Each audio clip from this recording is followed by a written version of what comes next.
అనుభవం చెప్తాను నేను.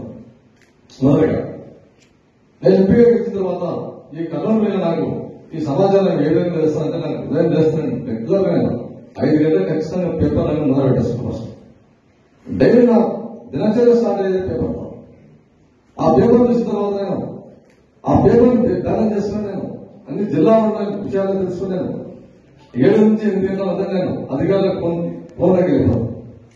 ఎక్కడ ఏం జరిగింది, ఎందుకంటే పార్లమెంట్ 7 అసెంబ్లీలో నాకు సమాచారం తెలియాలంటే ఒక మీడియా ఒక జర్నలిస్ట్ మీద తప్ప నేను వాస్తవం. ఎందుకంటే నేను టీవీ విషయంలో సమయం మాట్లాడదు. డే టైం అంతా మేము ప్రోగ్రామ్ చాలా ప్రోగ్రామ్ ఉంది.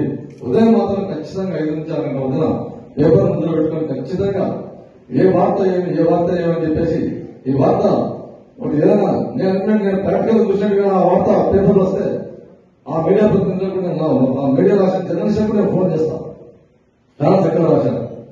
నాకు తెలిసి ఏదైనా సమాచారం ఉంటే కూడా ఫస్ట్ జర్నలిస్ట్కే ఇస్తాను. అదే అంటే మసలు ఖచ్చితంగా పేపర్ వస్తాను అంటే జర్నలిస్ట్ తో నాకు నేను అర్థం.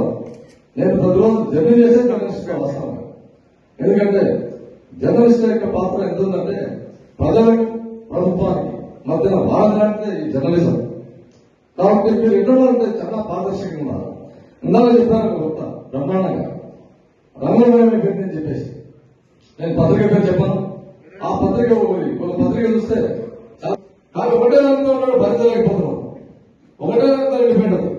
అది ఏ వార్త చదవాలని అర్థం కాదు, ఏ వార్త అర్థం కాదు. అటువంటి పత్రికలు కూడా ఎందుకంటే కాలక్రమంగా మారడం వాస్తవం ఏంటి అవాస్తవం ఏంటి లేకుండా కొన్ని పత్రికలు ఒకటే